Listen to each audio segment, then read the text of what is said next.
முத்தையா சுவாமிகள் கடவுளை நினைக்க தனித்திரு என்று வலியுறுத்துவதில்லை. தனித்திருந்தால் கடவுளை நினைக்க அதிக நேரம் கிடைக்கும் என்பதில் சந்தேகமில்லை.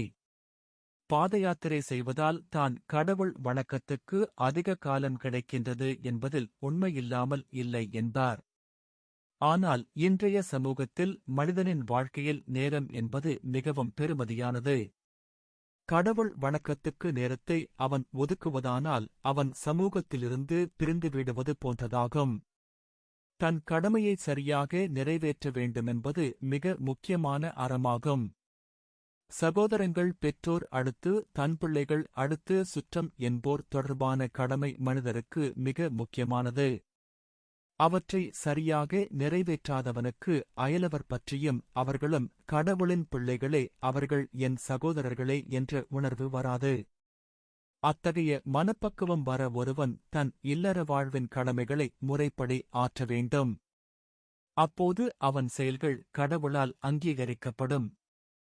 தனித்திருந்து தன்னை நினைப்பதால் மட்டும் கடவுள் மகிழ்ச்சியடைவதில்லை.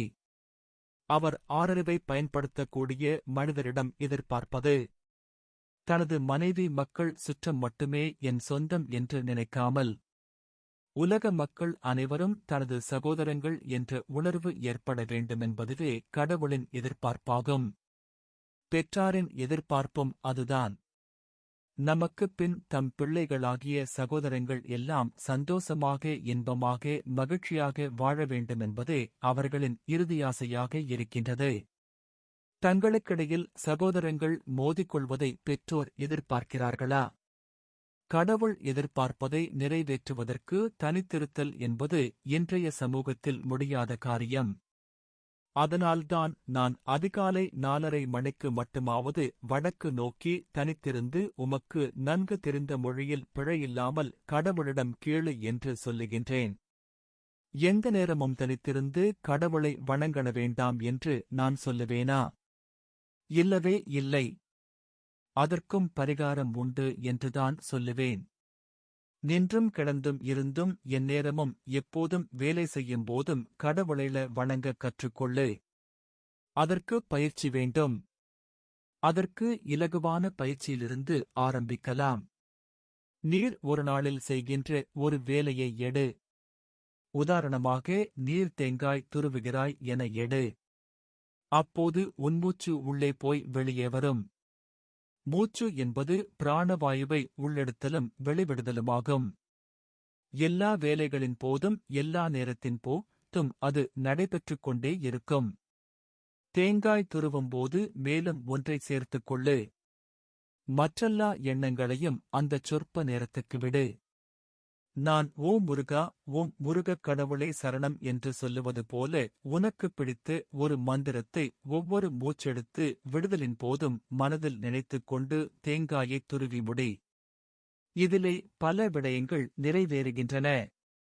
வேலை நிறைவேறுகிறது. கடவுள் வணக்க துக்கான தனிமை நிறைவேறுகிறது. உன் கடமை நிறைவேறுகிறது. உன் உறைவிடமான உடலுக்கு உயிரூட்டம் கொடுக்கப்படுகின்றது. சிலர் சில நேரங்களில் மூச்செடுப்பதையை மறந்துவிடுகிறார்கள். அதற்கும் இப்போது இயந்திரங்களைப் பூட்டிக் கொண்டு நித்திரையும் செய்கிறார்கள். காரணம் என்ன? இந்த உலகை விட்டுப் போக அவர்களுக்கு விருப்பமில்லை என்பதாகும். அத்தகைய அருமையான மனித வாழ்வுக்கு கடவுள் வணக்கம் முக்கியமானது என்பதை நீங்கள் உணர முடியுமோ தெரியாது. ஏன் நான் தேங்காய் துருவுவதை உபகதை போலச் சொன்னேன் என்பதை விளக்குகிறேன். ஒரு வேலை மீண்டும் மீண்டும் செய்யப்படும்போது அது பழக்கதோஷம் ஆகின்றது. அதிகாலை 4:30 மணி வணக்கமும் அவ்வாறானதே. பைசிக்கிள் ஓடக் கற்பவன் எவ்வளவு சிரமப்படுகின்றான். பின்னர் பழகிவிட்டால் சைக்கிள் ஓடிக்கொண்டே சேக்கர்சம் செய்கின்றான். பார்த்தீர்களா, நேரம் இல்லை என்பதற்காக வெளிநாட்டில் இருக்கின்ற பிள்ளை கார் ஓடிக்கொண்டே பெற்றோருக்கு கோள் எடுக்கின்றான். தனிமைக்கு வாய்ப்பை கடவுள் எவ்வாறெல்லாம் கொடுத்திருக்கிறார் என்பது இப்போது உங்களுக்கு புரியும் என நான் நல்ல பக்கத்தையே நினைக்கின்றேன். பேசிக்கொண்டு கார் ஓடினால் விபத்து வரும் என்பதிலும் உண்மை இருக்கலாம்.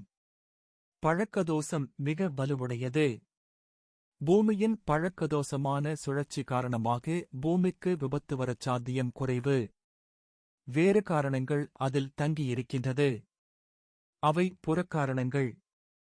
ஒன்று சந்திரனில் ஏற்பட்ட குளறுபடியாக இருக்கலாம், அல்லது சூரியனில் ஏற்பட்ட மாற்றமாக இருக்கலாம். மனதில் சஞ்சலம், குழப்பம், உடல் சரியாக பேணப்படாமை போன்ற காரணங்கள் பழக்க தோஷத்தை மீறக் காரணமாகலாம். கடவுளை வணங்குவதன் நோக்கமே சஞ்சலமற்ற வாழ்க்கைதான். இனி நான் விடயத்துக்கு வருகின்றேன்.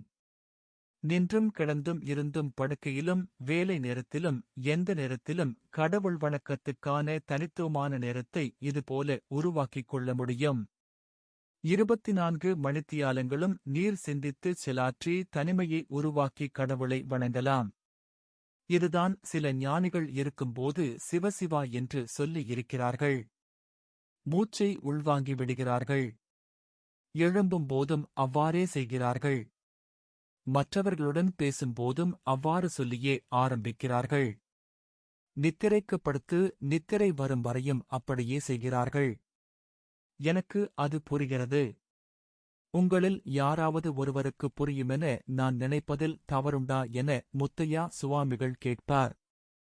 இதனால்தான் நான் சிறு பிள்ளைகளுக்கு இப்பயிற்சியை கொடுக்க வேண்டுமென்கின்றேன். அவர்கள் முற்பிறவி அறிவைக் கொண்டு பிறந்திருந்தாலும் மனிதனின் வளர்ச்சிப்படியின் போதுதான் சிலருக்கு சிந்தனை ஆற்றல் உருவாகும். அவ்வாறு உருவான போதும் நான் சொன்னது புரியாமல் இருக்க முடியும். அந்த பிள்ளைக்கு சிந்தனையாற்றல் வரும்போது அதனுடன் நீங்கள் அதுவரை போதித்த அறமும் அவர்களுக்கு பழக்கதோஷமாகிவிட்டால் அவர்கள் சிந்தனை ஆராய்ச்சி ஆற்றலாக மாறிவிடும். போது பழக்கதோஷமும் செல்வாக்கு பெற்றதானால் சிந்தனை அதன் பக்கமும் திரும்பும். முத்திக்கு தனித்திருத்தல், பசித்திருத்தல், விழித்திருத்தல், துறவறம் போடுதல் என்பன எல்லாம் முக்கியமில்லை. சொந்தம் பேணாதிருத்தலும் முக்கியமில்லை. முதலில் சொந்தங்களுக்கான கடமையை நிறைவேற்று. அதனை நிறைவேற்ற முடியாத உனக்கு உலக மக்கள் எல்லோரும் உன் சகோதரர்கள் என்ற உணர்வே வர முடியாது. இல்லறமே உள்ளவற்றில் நல்லறம். கடமையை நிறைவேற்று.